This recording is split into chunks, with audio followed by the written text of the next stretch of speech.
За сайн байцгаана уу эрхэм мөндөд үзэгчид болон сонсогчдоо. Тэгэхээр сүүлийн үед Украины ерөнхийлөгч Владимир Зеленский эсвэл Оросын улбооны улсын ерөнхийлөгч Владимир Путин нарын хэн нэг нь огцорчихвол одоо үргэлжлээд байгаа Орос-Украины дайн дуусчих юм биш үү гэх хандлага улс ерөнхийдөө газар авч эхлээд байна. За Украины ерөнхийлөгч Владимир Зеленскийгийн хувьд тэрээр 2019 онд тус улсад болсон ерөнхийлөгчийн сонгуулиар ялалт байгуулснаас хойш Украины ерөнхийлөгчөөр бол тасралтгүй өнөөдрийг хүртэл ажиллаж байгаа нэг юм. Энэ ч утгаараа түүнийг Украины хамгийн анхны еврей ерөнхийлөгч гэж бол үздэг. Түүний өвөө болох Семен Зеленский эх орны дайны он жилүүдэд зөвлөлтийн улаан арим тулалдаж байсан бөгөөд нацист түрэмгийллийн он жилүүдэд Германы СС-ийнхнийг хэрэгжүүлсэн Холокостын шуурганд тэдний олон ах дүүс алагдсан байдаг. Мөн түүний эх болох Рима Волфовна Зеленскаягийн хамаатнуудад ч мөн нацист түрэмгийллийн он жилүүдэд олноороо алагдсан бөгөөд эцэг эх хоёрын талаас хоёулан гас нь еврей цус, еврей удам угсаа байдаг. Иймээс түүнийг албан ёсоор еврей ерөнхийлөгч хэмээн үздэг. Тэгвэл маргааш Украины ерөнхийлөгч Владимир Зеленский хэрвээ гинт албан тушаалаас огцорвол Украин улсад яг юу тохиолдох вэ? Орос-Украин хоёр улсын хооронд үргэлжилж буй энэхүү дайнд дуусгар болох уу? Мөн Оросын улбооны улсын ерөнхийлөгч Владимир Путиний хувьд Зеленскийгийн огцрол нь давуу талыг эрг нөлөөг авчрах уу? Эсвэл сөрөг талууд нь илүү давмгайлах уу? Энэ сэдвүүдийн хүрээнд өнөөдөр ярилцах болно. Тэгэхээр манай өнөөдрийн нэвтрүүлгийн хамтран ажиллагчаар TGNM Systems IT Store хамтран ажиллаж байна. Та бүхнийг цахим ертөнцөөр аялахад тань туслах хамгийн өндөр хүчин чадалтай компьютеруудыг энд худалдаалж байгаа юм. Та өөрийн хэрэгцээнд зориулсан өөрийн хүссэн үзүүлэлтээр бол худалдан авалт хийх боломжтой. Түүнчлэн StorePay, Pocket Zero, Son гэх мэт олон төрлийн зээлийн аппликейшнуудыг ашиглан худалдан авалт хийх боломжтой. Мөн манай хамтран ажиллагч байгууллага болох Shopee Hub гэмээр сайтыг та бүхэндээ танилцуулж байна. Та бүхэн хүссэн бүхнээ Shopee Hub гэмээр сайтаар дамжуулан бүгд найрамдах хятад ард улсын үйлдвэрүүдээс нь шууд захиалга хийх боломжтой болоод байна. Та хятадын 80 сая гаруй үйлдвэрийн бараанаас бөөнд нь хамгийн хямдаар мөн хамгийн найдвартайгаар бүр StorePay-ийн хувааж төлөх нөхцлөөр захиалж гэрийнхээ үүдэнд хүргүүлэн авах боломжтой юм а. Хамтран ажиллагч байгууллага Shopee Hub гэмээр сайт. Тэгэхээр хэрвээ Украины ерөнхийлөгч Владимир Зеленский маргааш гинт огцорвол Украин улсад дотоод болон гадаадын мөн цэргийн болон улс төрийн салбаруудад олон давхар сөрөг нөлөө үзүүлэх магадлал тун өндөр байгаа юм а. Ялангуяа Оросын улбооны улстай эд дайтаж буй энэ цаг үед тэрээр огцорвол Украин улсын хувьд яг ямар нөлөө үзүүлэх вэ гэдгээс яриагаа эхлэе. Украины үндсэн хуулиар бол Украины ерөнхийлөгч хэрвээ огцорвол ерөнхийлөгчийн үүрэг гүйцэтгэгчээр Украины парламент буюу Верховна Радагийн дарга, монголоор бол улсын хурлын дарга орлон гүйцэтгэх хуультай улс юм а.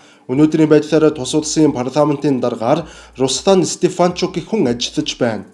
Гэхдээ хэрвээ яг маргааш Зеленский гинт огцорвол түүнийг орлох хүний томилхоо хуулиас гадуур явах магадлал бас маш өндөртэй байгаа юм. Учир нь дайны цаг үед төрийн тэргүүн солигдох нь өөрөө тухайн улсын дотоодын улс төрд маш том эмх замбраагүй бөгөөд тодорхойгүй нөхцөл байдлыг бий болгодог.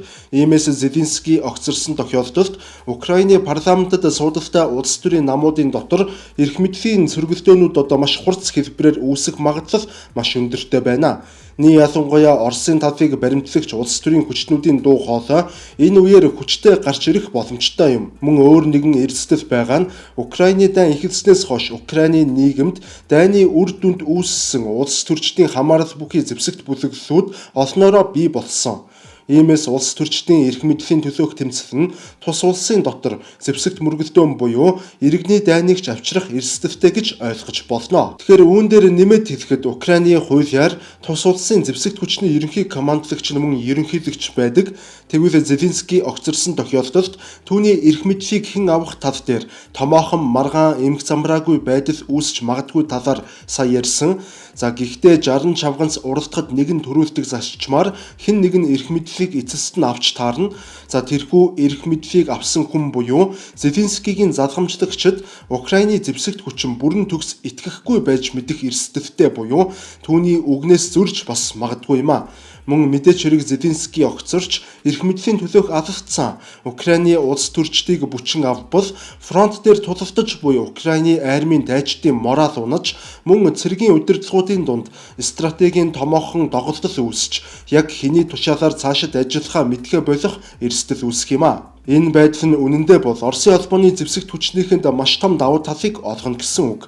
Үүнээс гадна Зеленскийгийн дараачийн гарч ирэх хүн яг хэн байхаас шалтгаалж мөн яг ямар арга замаар эрх мэдлийг авснаас ихээхэн хамаарч өнөөдөр Украинд туслахаа хамгийн баталгаатайгаар илэрхийлж буй барууны холбоотнуудынх нь итгэлцэл бас гаргаж мэднэ. Үүнээс болоод барууны улс төрчид өөрсдийн дэмжлэгийг эргэн харах, ер нь Украин улс энэ дайнд ялах уу гэх мэтээр олон эргэлзээнүүд бий болно гэсэн үг. За мөн Зеленскийгийн огцрлын улмаас Украины дотоодод хямрал үүссэн тохиолдолд Оросын холбооны улсын талаас хэвлэл мэдээлэл хар PR-ын маш хүчтэй дайн хийж эхлэх нь бараг ойлгомжтой. Оросын талаас Украин задарч байна. Орос ядч байна. Барууныхан Украиныг хөсөр хаяж байна гэх мэтийн сэтгэл зүйн дайн суртал ухуулгуудыг шууд хийж эхэлнэ. Мөн Зеленскийгийн огцрол нь өөрөө Украины ард түмний сэтгэл зүйд хамгийн хүн дээр тусаж таарах юм. Учир нь Зеленский бол яг энэ дайны хүнд хэцүү цаг үед Украины ард түмний тулах баг нь улсынх нь нүүр царай дайнаас айгаагүй эрэлхэг зоригтон гэх мэтээр баатарлаг нүдээр өөрийнхөө ард түмэнд харагдаж бас итгэгдэж байгаа.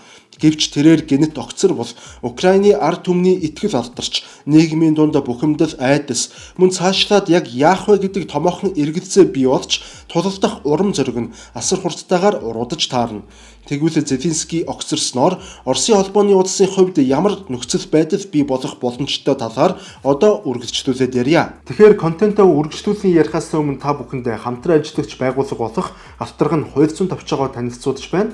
За та бүхэн хэдийнэ танил болсон гэдэгт бол итгэж байна. За иймээс танд болон таны аж ахуйн нэгж одоо ажилладаг байгууллага, эрхэлдэг бизнест ямар нэгэн байдлаар хууль эрх зүйн тусламж зөвлөгөө хэрэг болвол Авторг нь хувь зүйн товчоонд хандаарай. Тэгэхээр хамгийн түрүүнд Оросын холбооны улсын зүгээс нэг болоод айралтай илүү хүчтэй бөгөөд илүү шуурхай болгож Украины газар нутагт улам гүн цөмрөн орч магадгүй.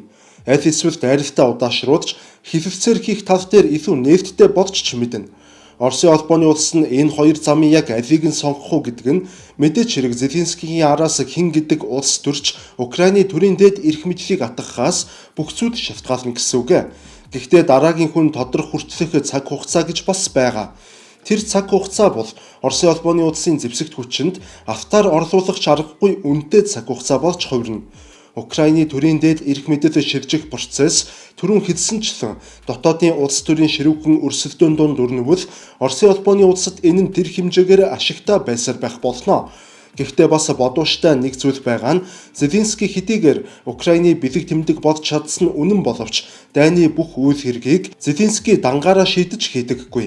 Иймээс дайн эхэлснээс хойш буюу ялангуяа сүүлийн 2 жилийн хугацаанд Украины зэвсэгт хүчин, Украины үндэсний аюулгүй байдлын зөвлөл, Украины парламент зэрэг байгууллагууд нь өөр хоорондоо маш сайн уялдаа холбоотой ажиллаж, институцлог болсноор нэг хүнээс шалтгаалдаг тогтолцоо бус илүү системээр суурилсан тогтолцоо болж өөрчлөгдсөн юм. Иймээс Украины ерөнхийлөгчийн эрх мэдэл солигдох процесс нь магадгүй Украины дайны галын шугам дээр буй цэргийнхэн болон цэргийн удирдлагуудын сүрэн тулалдах үйл явцад онцгийн өөрчлөлт үзүүлэхгүйч байж мэдэх юм. Мөн энд бас зайлшгүй ярих ёстой нэг зүйл бас байгаа. За энэ нь Украин улс барууныхантай харилцах харилцааны талаарх ойлголт юм.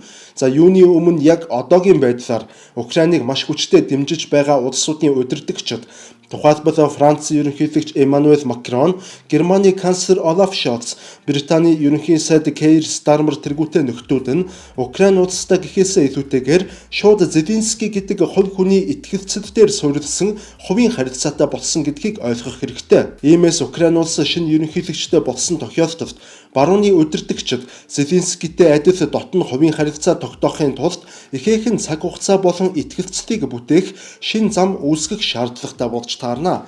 Хүний итгэлийг олно гэдэг мэдээч амаргүй хэрэг. Иймд барууны дэмжлэг урдийн адил их байхаа болох буюу тодорхой хэмжээгээр саарах мөн барууны улс орнуудын лидерүүдийн дунд шинэ удирдагчид эргэлзэх эргэлзээ бас нэмэгдэж таарна. Мөн Украины шинэ удирдагч Оросын холбооны улстай хэдсээр хийх бодлого баримтлах уу? Эсвэл үргэлжлүүлэн тулах уу? Эсвэл бүр дотоодын реформ хийх чиглэлд анхаарах уу гэх мэтээр түүний бодлохоос бас их зүйл хамаарна. Улмаар барууны холбоотнууд болон Украины хооронд стратегийн бодлогын зөрүүтэй байдал буюу аль аль нь нэг зорилготой хэрнээ өөрөөр арга замаар тэрхүү зорилгын төлөө зүтгэснээсээ болоод үл ойлголцол, санал зүрхлэх явдал бий болж мэднэ. Тэгээд ер нь бол эцсийн эцэс Украин улс бус, харин Зеленский өөрөө барууны ертөнцид символ буюу бэлэг тэмдэг болсноос биш Украин улс өнөөдөр гол дүр болоогүй. Иймд Зеленскийгийн огцрол яавч Украин улсад ашигтайгаар тусахгүй. Барууны иргэдийн дунд Украиныг өмгөөлөн хамгаалах ёстой гэх хандлага хүртэл боддоор суларч болсошгүй харагдаж байна. Мөн дэлхийн геополитикт бас энэхүү асуудал нь нөлөө үзүүлж магадгүй. Тухайлбал бүгд найрамдах Хятад ард улс, Иран, Хойд Солонгос зэрэг улсуудын дунд ардчилсан засаглалтай улс орнууд дайныг даван туулах чадамжгүй. Учир нь тэдний төр засаг тогтворгүй байдаг гэх мессежүүд түгэж автократ засаглалтай орнуудын урам зориг, морал иргэн сэргэх маш өндөр эрсдэлтэй юм. Тэгэхээр яг Монгол хүний хувьд Монгол улсын эрх ашигын өнцгөөс харах юм бол энэ нь манай улсын хувьд хамгийн таагүй мессеж болж ч мэднэ. Нэг ёсондоо бол хүчтэй нь хүчгүйгээ дээрлэгдэг эртний бүдүүлэг ёс дэлгэрэх эрсдэлтэй. Хоёр том гүрний дунд байгаа манай улс хүнд байдалд орж мэднэ. Иймээс манай улс яг үнэндээ Оросыг дэмжиж гүгээд байх хэрэггүй. Украиныг мөн дэмжиж бас давтгнаад байх шаардлагагүй. Аз болж манай төр засаг энэ асуудал дээр харин хаа очиж албан ёсоор аль нэг талыг барилгүйгээр асуудалд ухаалгаар хандаж байгаад баярлаж байна. Манай улсын түүхэн ойл санамж хоёр их гүрний дунд оршиж ирсэн тэрхүү оршихын төлөөх хар хайрцагны бодлогын залхам чанартай шууд холбоотой юм болоо да гэж бодогдох юм да.